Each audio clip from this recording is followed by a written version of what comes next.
Welcome to We Are False, the explainer, where we dig into the stories and facts that go against the grain, challenging what you think you know. And today, oh boy, are we tackling a fact that almost every single one of us was taught in school. Tell me this doesn't look familiar, right? The memory just comes flooding back. You're in science class, you've got those little cups of salty water, some sour lemon juice, maybe some sugar water, and you dip that cotton swab in and, so carefully, dab it on different parts of your tongue to fill out this exact map. Well, I hope you're sitting down for this one. That entire concept, that neat, tidy little map you were probably graded on, it's completely 100% false. A total myth. All right, let's just dive right into this sweet little lie. Because the funniest thing is, I think a lot of us knew something was off, right? The experiment never quite worked the way it was supposed to. As one person on Reddit put it, they were actually yelled at for incorrectly labeling my map, just because their own senses didn't match the textbook. You don't even need a lab to debunk this thing. Just think about it with me right now. Imagine touching a salty pretzel or a potato chip to the very, very tip of your tongue. You taste the salt, don't you? Instantly. Right there in the so-called sweet zone.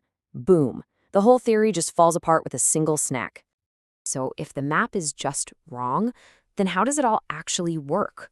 Well, to really get it, we have to crack a super important distinction first, the difference between taste and flavor. And trust me, they are not the same thing at all. So let's break it down. On one side, you've got taste. Think of taste as the raw data your tongue picks up. Just 5 basic, simple signals.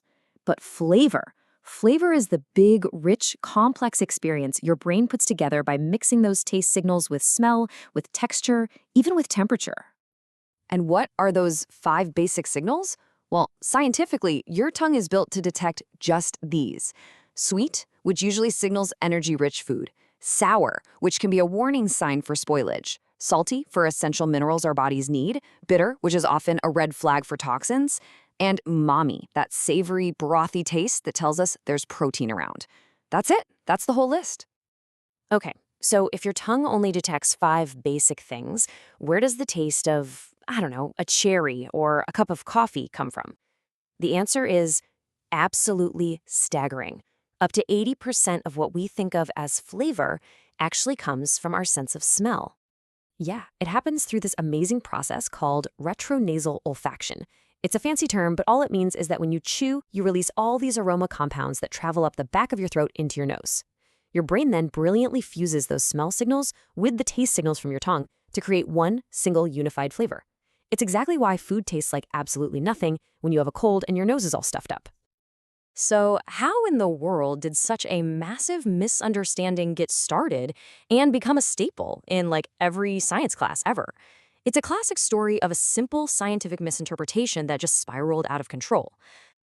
It all started way back in 1901 with the German scientist D.P. Hennig. What he actually found was that some parts of the tongue were slightly, and that is the key word, slightly, more sensitive to certain tastes.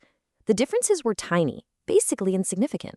But then, in 1942, a Harvard psychologist named Edwin Boring took Hennig's kind of confusing data and redrew it into that simple, zoned-out, and totally wrong map we all know today. The crazy part? It was officially debunked by a scientist named Virginia Collins way back in 1974. But by then, the lie was already in the textbooks. And this brings us to the really big question, right? If you can disprove it with a potato chip, and scientists debunked it decades ago, why on earth did it stick around for so long? The answer actually says a lot about how we learn things. The number one reason is, well, it's simple. The map is just an incredibly easy visual way to try and teach a very complex biological process. It's neat, it's tidy, and it looks great in a textbook diagram, even if it's completely wrong. And this, right here, illustrates the real problem. That classroom experiment, it wasn't about discovery, was it? It was about confirming what was in the textbook. This user's quote just says it all. We all learned to ignore what our own senses were telling us and just write down the correct answer from the book. So let's just get rid of that old, wrong model for good and replace it with the truth, which honestly is way more amazing. Because the real map, it isn't on your tongue at all. So here's the absolute core of it. Your tongue has thousands of taste buds, and every single one of those taste buds contains receptors for all five tastes. There are no sweet-only zones or bitter-only zones. They're all-purpose sensors, all over your tongue. The real map, it's in your brain. Your brain is the master chef here. It takes those five simple signals from the tongue, combines them with all the complex aromas coming from your nose, and it constructs the entire rich, wonderful world of flavor that you experience every single time you eat. You know, the story of the tongue map is the perfect reminder that science is really about questioning things, not just memorizing them. And it kind of leaves us with one last big thought. If something this simple, this fundamental, was taught incorrectly for so long, what other facts that we all take for granted should we be questioning?